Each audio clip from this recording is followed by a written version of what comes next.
Bueno, nuestro pastor abrió la serie "Es razonable creer en Dios" la semana pasada con el tema específico de que es una declaración, ¿no?, que a veces se asume como correcta. No puede haber una sola religión verdadera, ¿no? No puede haber una sola religión verdadera. Y el pastor nos compartió acerca de esto la semana pasada. El día de hoy vamos a pensar en el tema: la ciencia ha demostrado que el cristianismo está en un error. La ciencia ha demostrado que el cristianismo está en un error. Permítanme inspirarnos un poquito en Éxodo capítulo 33, versículo 18. Éxodo 33, 18. No vamos a leer todo el pasaje, solamente porque creo la mayoría lo conoce. Es el pasaje en que está Moisés en un diálogo con Dios, y en ese diálogo Dios le dice: mira, Moisés, tranquilo, mi presencia irá contigo.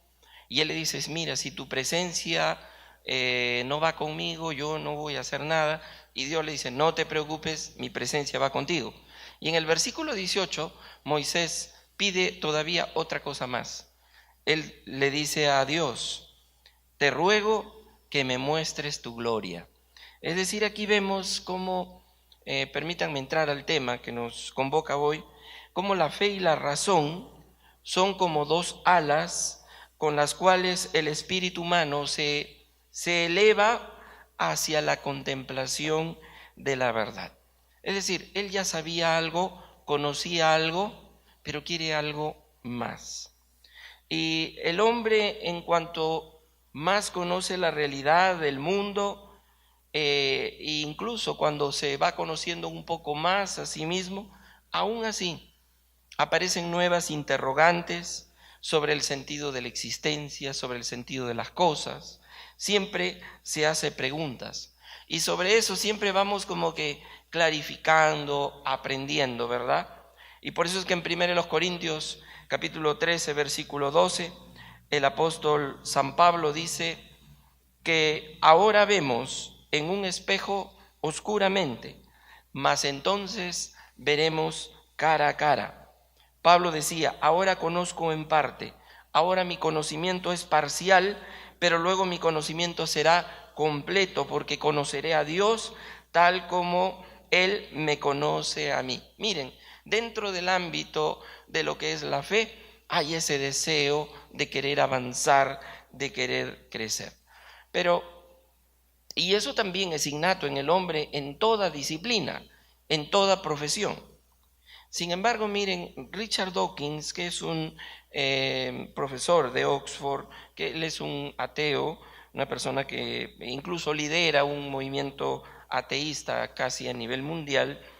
Él ha escrito un libro que se llama El espejismo de Dios. Y él sostiene que no puede aspirarse, escuche bien, no puede aspirarse a un pensamiento inteligente y científico y al mismo tiempo creer en doctrinas religiosas. Dicen que son dos cosas que no van. Entonces, la primera cosa por la que la ciencia ha demostrado que la religión tradicional es errónea, dice él, es que la fe, la religión, cree en milagros. Entonces, la primera premisa, que la verdad es una idea hoy, una idea popular y que está, digamos, en el imaginario de todas las personas, es que la ciencia ha demostrado que los milagros no existen. ¿Ok? Esa es la primera premisa o idea popular. La ciencia ha demostrado que los milagros no existen. ¿Qué responder a esto? Una cosa es decir: la ciencia está únicamente equipada para poner prueba a las causas naturales. Me estoy refiriendo a las ciencias exactas, ¿verdad? A las ciencias fácticas. En realidad, la ciencia no puede demostrar que no existen otras posibles causas. Es decir, el científico tiene que asumir que hay una causa natural que explica la existencia de algo. Y eso es así. ¿Por qué? Por ser las causas naturales el único fenómeno del que puede dar razón su metodología. Pero su metodología está circunscrita a los temas de las causas naturales. Algo muy distinto es, y escúcheme bien, es insistir que la ciencia ha demostrado, ojo, es diferente decir que la ciencia ha demostrado que no puede haber ninguna otra causa aparte de lo físico. Ya ahí hay un exceso. ¿Ok? Entonces, cuando se piensa así, viene a mi mente el señor Georges Lemaitre. Él fue un teísta, no un ateo, quien tuvo la idea que llevó generalmente a este modelo aceptado, que hoy lo acepta prácticamente todas las ciencias, y es que el origen del universo se dio a través de lo que se conoce hoy como el Big Bang. ¿Ha escuchado usted hablar de eso? Que todo empezó con una explosión, etc. Este señor es un sacerdote, fue un sacerdote ya fallecido, y este astrónomo belga, sacerdote, cuestionó la teoría de un universo eterno que había prevalecido durante siglos y que incluso Einstein en un momento sostuvo. Ahora, él descubre, y es algo ampliamente aceptado hoy, que tuvo que producirse un primer momento creativo, ¿ok? Que hubo un comienzo del espacio y tiempo. Y es por eso que hoy se ve que el universo sigue en expansión. Inició a través de una explosión. Entonces, la ironía es que este modelo del Big Bang, que confirma las enseñanzas bíblicas de que hubo un comienzo y que no la materia era eterna, está siendo hoy usada para desterrar a Dios. ¿Me sigue? Pedir que se escoja entre Dios y la ciencia es, querido hermano, hacer una elección entre alternativas falsas, porque es como escoger entre las leyes de la física y el ingeniero aeronáutico, con el fin de explicar la existencia del motor de reacción. Así que la ciencia, por razón de su naturaleza, no tenemos nada contra ella, no tiene ni puede discernir o poner a prueba los elementos sobrenaturales o que están más allá de la física y que por lo tanto esas causas, decir ella, no pueden existir. Porque la ciencia tiene un ámbito de acción y tiene su metodología y su instrumental para poder trabajar ello. Es como si usted decidiera hacer, qué sé yo, un pie, ¿no? Porque quiere hoy trabajar en algo de repostería y me pide a mí que le alcance los instrumentos para que usted pueda hacer ese trabajo. Y yo le alcanzo un cajón con herramientas de carpintería, ¿verdad? Entonces usted va a hacer un pie, no sé, pues saca el serrucho, saca por ahí algún martillo, clavos. Las herramientas de la carpintería pueden ser muy buenas para la carpintería, pero no para la repostería, porque para la repostería hay un instrumental adecuado, ¿ok? No sé si Tati alguna vez se hizo alguna torta con serrucho, lima, una cosa así. Podría, ¿no? Pero sale un pie medio raro.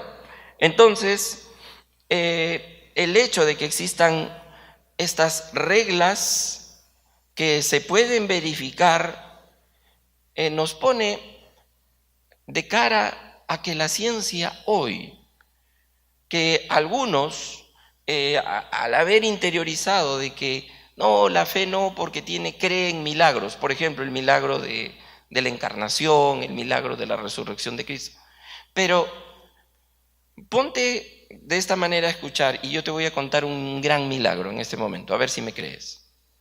Me pongo en un podio científico y les digo, señores, todo el universo empezó así, no existía nada, nada. Y de pronto algo muy pequeño originó una explosión y ha generado todo esto. ¿Qué cosa les estoy contando? La teoría del Big Bang. Díganme ustedes, ¿eso no es un milagro? Es que la ciencia está tan alejada de los milagros. ¿Cómo me dirías tú? Oye, pero eso me suena medio mágico. ¿Cómo que de la nada aparece algo y después y se sigue expandiendo, ¿no? Porque se han hecho las mediciones del tamaño de la expansión y pueden llegar a un punto y más o menos hacer un cálculo de cuándo empezó todo esto. Entonces, mire usted, entonces, ¿de qué estamos hablando cuando decimos que la ciencia ha demostrado que los milagros no existen? Si generalmente a veces la ciencia tiene que partir de un gran milagro para poder explicar las leyes de lo que viene después. Entonces, espero quede claro que el reduccionismo que solo analiza las causas en términos físicos, la cualidad real a todo aquello que no pueda ser reducido a tales términos, entonces, si nos ponemos así, entonces la ciencia en verdad no va a alcanzar a otras expresiones conscientes, los pensamientos, los valores, la ética. ¿Saben qué? Lo que debe quedarnos en esta primera idea es lo siguiente. La ciencia explica muchas cosas. La ciencia nos beneficia mucho. No tenemos por qué tener absolutamente nada contra la ciencia. Pero sí tenemos que decir que la ciencia no puede explicar absolutamente todo. Porque si no, usted va con sus herramientas equivocadas para evaluar otra cosa. Una segunda idea que está bien también metida en el imaginario popular es que no puede existir un Dios que haga milagros. No. Para tener certeza absoluta de los milagros, déjeme decirle más rápido en este punto lo siguiente. Para tener certeza absoluta de que los milagros no existen, se tendría que tener la certeza absoluta de que Dios no existe. Y si semejante afirmación se hiciera, ya es un artículo de fe. Porque los mismos intelectuales hoy, científicos, filósofos, etc., hoy en día, no se atreven a sí tienen claro que no se puede probar la existencia de Dios, porque acabamos de decir que la ciencia no tiene el instrumental para probarlo. Pero también hay algo que pueden decir, y estamos de acuerdo también con ellos, es que no pueden negar la existencia de Dios, porque eso también es un absoluto. Entonces, decir existe, absoluto, decir no existe también. Por eso es que hoy ya no vemos tantos ateos en el mundo intelectual, sino vemos agnósticos que dicen puede existir. Puede existir. Entonces, queda claro, la tercera idea, también metida en el imaginario popular, es que la mayoría de los científicos son ateos. Y Dawkins saca unas estadísticas, donde ha hecho una investigación y uno lee y uno se da cuenta que pues efectivamente siempre es un 70 contra 30, siempre es un 80 contra 20. Pero hay que tener cuidado. Cuando uno evalúa las formas en que se hacen estas estadísticas, y lo ha estudiado el doctor Alistair McGrath, que es un doctorado en biofísica de Oxford, él ha evaluado esto y dice, lo que pasa es que en ese porcentaje ínfimo solo están aquellos que tienen una idea de Dios como la que tenemos nosotros, el Dios de la Biblia, Yahvé, Jehová. Pero no considera que el otro 70%, ahí hay muchos científicos y muchos intelectuales, que no necesariamente son ateos por su intelectualidad, sino que son ateos por razones personales, por motivos sociales o por alguna u otra razón, no necesariamente por aspectos científicos. Pero además, también hay una situación de que no se cuenta a todos los que dicen: yo creo que puede haber un Dios, solo que no sé si es el de la Biblia, solo que no estoy muy seguro. Es decir, los agnósticos que lanzan una posibilidad de Dios. Entonces ya uno se da cuenta cómo la estadística está sesgada. Y claro, si solamente queremos resaltar el segmento de quienes creen como nosotros, obviamente no son tantos como los otros, pero dentro de todos los otros hay muchos que creen en Dios. ¿Me sigue? Y el tema es que los que realmente no creen en Dios por un tema de su cientificismo no son tantos como parece. Son muchos, pero no tantos como se quiere hacer creer. Entonces me paso a otra de las ideas, que es la idea del cientificismo, y que justamente sale de esta primera idea, de estas tres primeras ideas populares que he mencionado. Y quiero aquí tomar una idea de un filósofo cristiano que cree como tú y como yo, profesor actual en los Estados Unidos, Alvin Plantinga. Él dice que el tema del cientificismo, esto de creer que la ciencia lo tiene que explicar todo, y de hecho lo explica todo, y lo que no puede explicar no existe. Él dice que es como la persona ebria que insiste en buscar las llaves que ha perdido a la luz de un único farol, ya que aduce que ahí se ve mejor. No sé si me sigue la idea.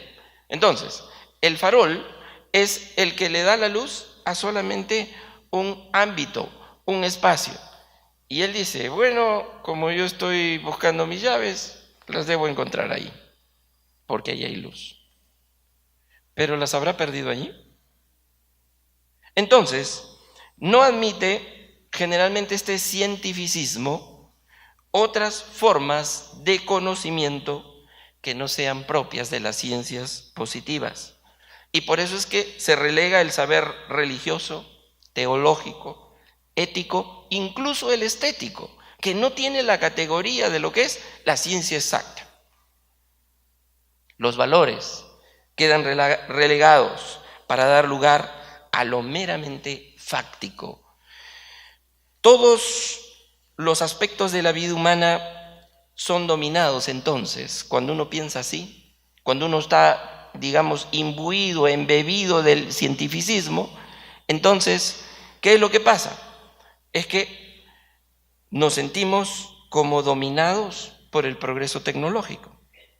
¿Y quién pone en duda los innegables éxitos de la investigación científica que nos han hecho tanto bien, en algunos casos tanto mal, y de la tecnología contemporánea?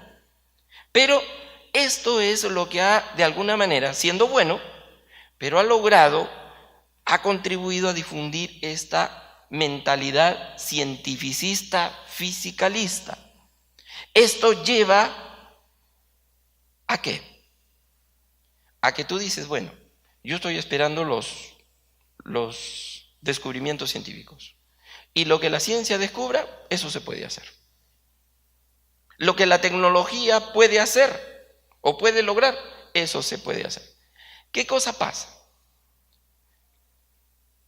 Ha sucedido un empobrecimiento de la reflexión humana. Ya no se está reflexionando si lo que se va a hacer es ético, es bueno. Si no es, se puede hacer. Y de hecho, se hace. ¿Me sigue, verdad? Entonces, el cientificismo monta una suerte de soberbia científico-filosófica que pretende erigir la propia perspectiva incompleta, porque acuérdese de la luz del farol de la ciencia, sobre un ámbito. ¿Ok? Si yo quiero conocer algo de la ciencia, debo ir a ese farol, pues no voy a ir a otro lado. Entonces, la soberbia científico-filosófica pretende erigir la propia perspectiva, que es incompleta de hecho, muy amplia, pero incompleta, la quiere convertir en lectura universal. Y el hombre es mucho más que elementos fácticos o hechos o situaciones de la física como para mirarlo en forma tan reduccionista. Así que les presento otra idea que ha sucedido como producto de las anteriores. Ahora tenemos una mentalidad pragmatista. Entonces, porque como contamos con todos estos elementos, el pragmático es el que tiene la actitud mental de que al hacer sus opciones excluye el recurso a reflexión sobre lo que va a hacer o valoraciones basadas en principios éticos. Por favor, no te preocupes de eso. Voy a estar hablando de moral, ¿no? Para mencionar un término que acuñó Nietzsche, él decía la moralina, ¿no? Ya no se debe hablar de esto. Entonces, el pragmatista se ha ido afirmando en un concepto de democracia que no contempla la referencia a fundamentos de orden moral. Entonces, cuando digo democracia me refiero a que la admisibilidad de un comportamiento se decide por el voto. Mayoría manda. Entonces, todos lo podemos hacer. Y las grandes decisiones morales del hombre entonces se subordinan, de hecho, a las deliberaciones tomadas cada vez por órganos institucionales fuertemente condicionadas por generalmente una visión unidimensional del ser humano. Así que esa pluralidad que nos trajo la modernidad hoy se está convirtiendo en un solo pensamiento. Los que no van a tener que de alguna manera sufrir las consecuencias. Uno de los intentos de promover la cosmovisión atea en Inglaterra la lideró precisamente Richard Dawkins. Deben haber ustedes visto en las noticias hace algunos años, cuando en Inglaterra estos buses de 2 pisos que son clásicos de Londres, el movimiento ateo colocó en esos buses unos letreros que decían lo siguiente: probablemente Dios no exista, deja de preocuparte y disfruta la vida. Repito, probablemente Dios no existe, deja de preocuparte y disfruta la vida. Y estos buses se movían con esta literatura. Lo interesante para aquí es que la palabra probablemente, ¿por qué poner un probably ahí en ese anuncio? Imagínese usted que tenemos que anunciar una medicina y en la medicina ponemos, mire, le recomendamos esta medicina, pero probablemente le produzca cáncer. Usted, en la mañana estuvo aquí, que le hemos dado la bienvenida a Juan Diego Rivera y Paolita, ¿no? Trabajaba para LAN. Le decía, ¿qué tal si hubieras hecho una publicidad para LAN que diga, este avión probablemente no llegue a su destino? O alguien que trabaje en un banco y que quiera promoverlo y que diga, invierta en este banco, pero probablemente quiebre. Ahora bien, ¿qué pasaría si pudiéramos poner en algunos buses el anuncio, ¿qué pasa si Dios existe? Imaginemos que los buses encuentran el ateo con el cristiano. Yo creo que por lo menos por los resultados, habría que hacernos una pregunta adicional. ¿Han dejado al menos los ateos de preocuparse y han comenzado a disfrutar la vida? Si el mismo Jean-Paul Sartre decía, el ser ateo es una cosa dura de sobrellevar. Él mismo lo decía. Y escribió por lo que sentía. El otro tema es, la otra idea popular es la ciencia, acerca de la ciencia de la evolución. Es que la ciencia de la evolución realmente pone al cristianismo de rodillas. Se asume con la evolución que la vida, digamos, empezó, la vida más compleja evolucionó, digamos, a partir de formas simples, ¿verdad? Dice la teoría, por medio de un proceso de selección natural. La sobrevivencia, ¿no?, del más fuerte, y se fue todo condicionando hasta que tenemos lo que tenemos hoy. Déjeme decirle lo siguiente, y esta parte es medio complicada porque se me puede malentender, pero voy a decir una posición que compartimos con Timothy Keller, que es el que de alguna manera es el material en el que nos estamos guiando, como lo mencionó el pastor Javier, y está en el folleto. También es opinión que comparte el pastor Salvador de Lutri y muchos otros más, por si acaso. Quería decirle lo siguiente, muchos cristianos creen que Dios creó la vida de ese modo, es decir, haciendo procesos.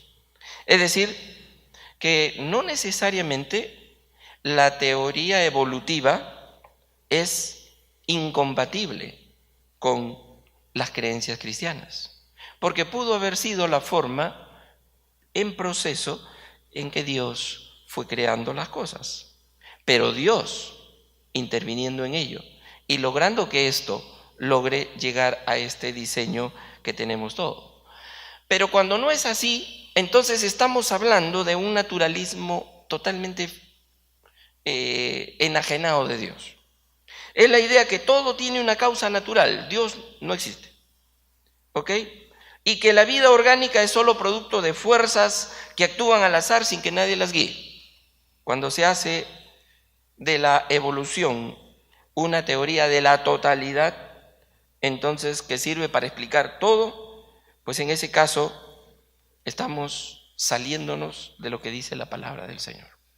Pero no veo ningún inconveniente en que miremos lo que nos otorga la ciencia, porque no somos científicos, entendiendo aún en este momento que todavía eso sigue siendo una hipótesis, siempre y cuando Dios es el que diseña todo esto. Y de hecho que es así. Porque si nos quedamos en un proceso sin Dios, miren lo que tenemos. En estos días, no sé si lo ha visto en las noticias, hay 30 niños que han entrado en una cueva, ¿no?, en una caverna, y están tratando de sacarlos, pero están con complicaciones. ¿Qué es lo que siente el mundo cuando ve eso? El mundo dice, bueno, ¿para qué se metieron, no? Ojalá se mueran.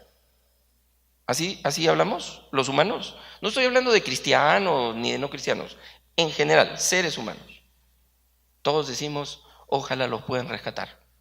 Y si yo pudiera tener alguna manera de hacerlo, te apuesto que llamas y dices, háganlo de esta forma. Igual, permítanme un ejemplo un poquito más antiguo. Cuando esta señora, en la época de los huaicos, por la corriente del Niño, ¿se acuerdan? Que fue arrastrada y casi no se le veía porque estaba tan cubierta de lodo, y ese video dio la vuelta al mundo, ¿no? ¿Y qué cosa cree que piensa la gente cuando ve una cosa así? Uno dice, es selección natural, ¿no? De la sobrevivencia, se metieron ahí, que se mueran. Bueno, se dejó arrastrar por el huaico, selección natural, que se muera, ¿para qué la recogen? ¿Así piensa el ser humano? No, ¿verdad? ¿De dónde le apareció esa conciencia moral, ese altruismo a todo el mundo? Porque aquí no es que en la China son diferentes que en África, que una cosa es en Nueva York y otra en Huacho. O sea, en todo lugar, ahí parece que hay otra guachana por allá también, anota. En todo lugar tenemos eso impreso, eso es imagen y semejanza de Dios, que no es solo patrimonio de cristianos o evangélicos, no, eso es de todos. Solo que algunos, teniendo eso, dicen, bueno, sí, eso me vino por la evolución. Sin Dios, Dios no existe. ¿Cómo pudo aparecer eso? Hoy que se lucha tanto por los derechos humanos. ¿De dónde le sale eso a la humanidad? Cuando uno quiere establecer un derecho humano y decir, el ser humano es sagrado, ¿por qué? ¿Quién lo dice? ¿En qué nos apoyamos para eso? ¿Por qué cuando los generales que cometieron atrocidades en el tiempo de la época nazi, dijeron en Nuremberg, dijeron que eso era una cuestión de que así les habían pedido que lo hagan y que bueno, era parte de su legislación, de esa limpieza étnica? ¿Acaso el mundo le dijo, bueno, si es su legislación, ya, pues entonces los perdonamos a todos? No, porque hay una moral que es como una cosa, un hilo que atraviesa a todo ser humano. ¿De dónde viene eso? ¿Y quién lo dice? ¿Y en quién lo fundamentamos? Hasta Nietzsche lo reconocía. Si Dios no está, no se puede fundamentar la moral. Por eso es que él decía, como Dios ha muerto, bueno, es lo que él declaraba. Entonces, no moral. Entonces, vive la vida, no dejes que la vida te viva. Entonces, sin embargo, en Deuteronomio capítulo 30, versículos 11 al 14, dice, mire lo que dice la palabra, porque este mandamiento que yo te ordeno hoy no es demasiado difícil para ti, ni está lejos. No está en el cielo para que digas, ¿quién subirá por nosotros al cielo? Y nos lo traerá y nos lo hará oír para que lo cumplamos. Ni está al otro lado del mar para que digas, ¿quién pasará por nosotros al mar para que no nos lo traiga y nos lo haga oír? A fin de que lo cumplamos, porque muy cerca de ti está la palabra, en tu boca y en tu corazón, para que la cumplas. Muy cerca está la palabra. Entonces, ¿qué nos corresponde?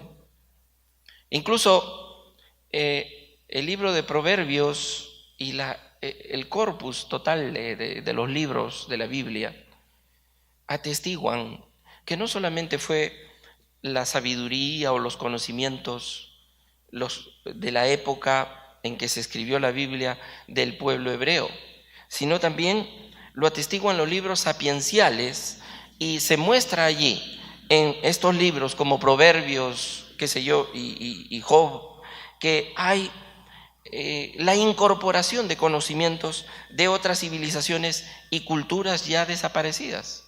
Por eso el Proverbio 31 que dice acerca de la mujer virtuosa, mírelo usted ahí, dice que fue escrito por un rey llamado Lemuel, que no es rey de Israel, era de Canaán.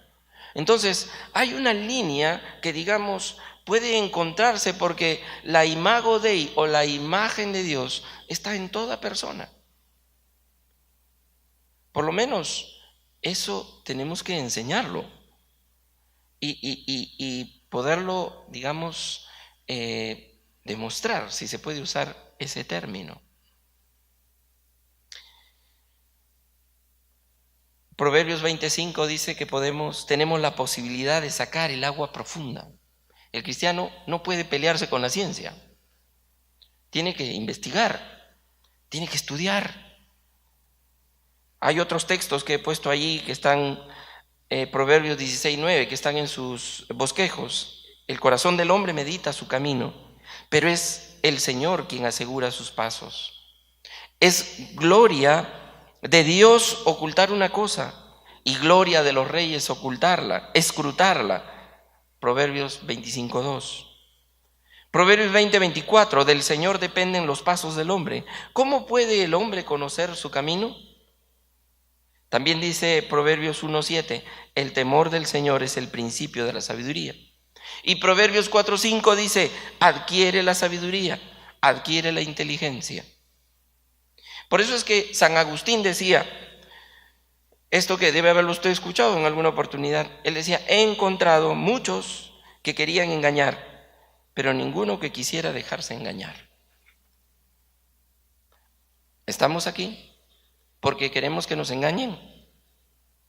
¿Estamos aquí porque queremos engañar? No, ¿verdad? Entonces, sin embargo, tenemos que tener misericordia con quienes no comparten con nosotros o creen que hay un problema con la idea de Dios, porque tienen estas premisas populares bien metidas, de que Dios puede intervenir en el orden natural, no dándose cuenta de que la misma ciencia también, de alguna forma, habla de grandes saltos, de grandes cosas que no puede explicar. Por ejemplo, dentro de las capas que hay en la estructura terrestre, no se sabe por qué hay capas que no tienen nada, ningún vestigio de vida. Y de pronto la del Cámbrico, ¡pum!, vida. ¿Cómo se explica eso? Entonces, no es que la ciencia tiene que andar en disputa con la fe. Es que hay que estudiar y no ser severos con las personas que tienen este problema. Mire, Mateo capítulo 28, versículo 17 dice que cuando resucitó el Señor, cuando lo vieron, lo adoraron, pero algunos dudaban. Subraye esto, si tiene el texto. Cuando lo vieron, lo adoraron, pero algunos dudaban. Es decir, ¿y quiénes dudaban? Los mismos discípulos. Entonces, no es que la duda, cuidado, no puedo nunca mostrar una duda. Pero lo que sí me doy cuenta es que los milagros que ha hecho Dios han sido hechos para que le adoremos. No tanto para satisfacer nuestros deseos de conocimiento, sino para que le adoremos tal como Él es. Tenemos la misión de anunciar abiertamente la verdad. Lo dice 2 Corintios 4:2. Esa es una tarea que tiene que hacer la iglesia.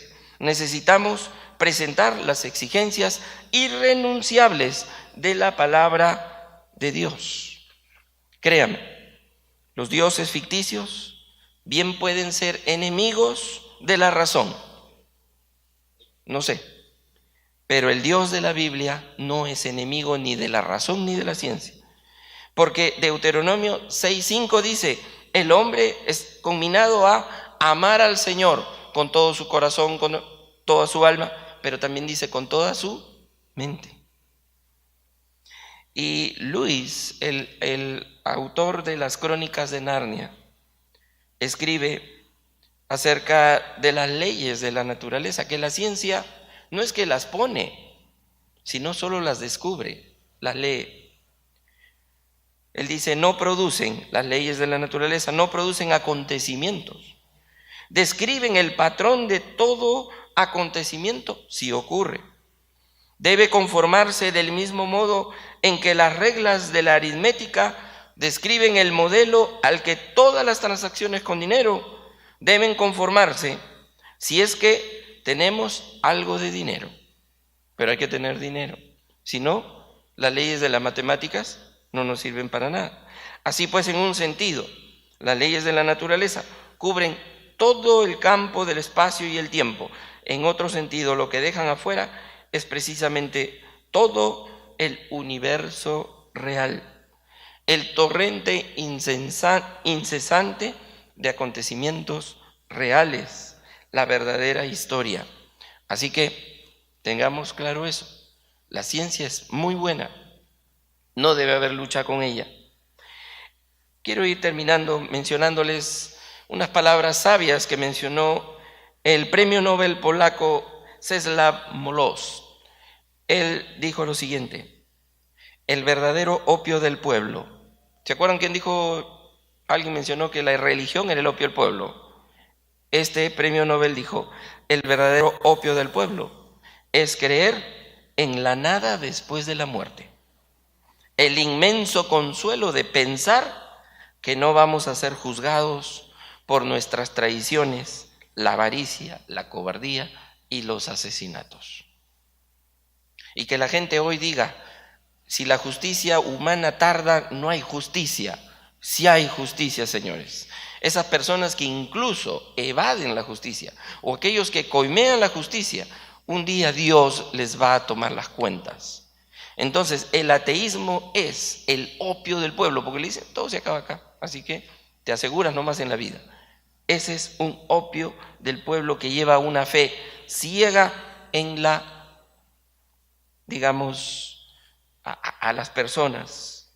Así que el objetivo de la ciencia, para terminar, como la mayoría de los científicos lo ven, no es imponer nuestro sentido humano del orden sobre la materia y el funcionamiento del universo. Más bien es develar y descubrir el propio orden y la inteligibilidad que hay en el universo. Miren, el científico va con fe, porque dice, yo puedo estudiar el universo, pero ¿qué cosa le garantiza a él que el universo no tenga una inteligibilidad diferente a la nuestra? No, él no asume eso. Él dice, yo sé que mi inteligibilidad corresponde unívocamente a la inteligibilidad del universo. ¿Por qué? ¿Por qué se puede lograr eso?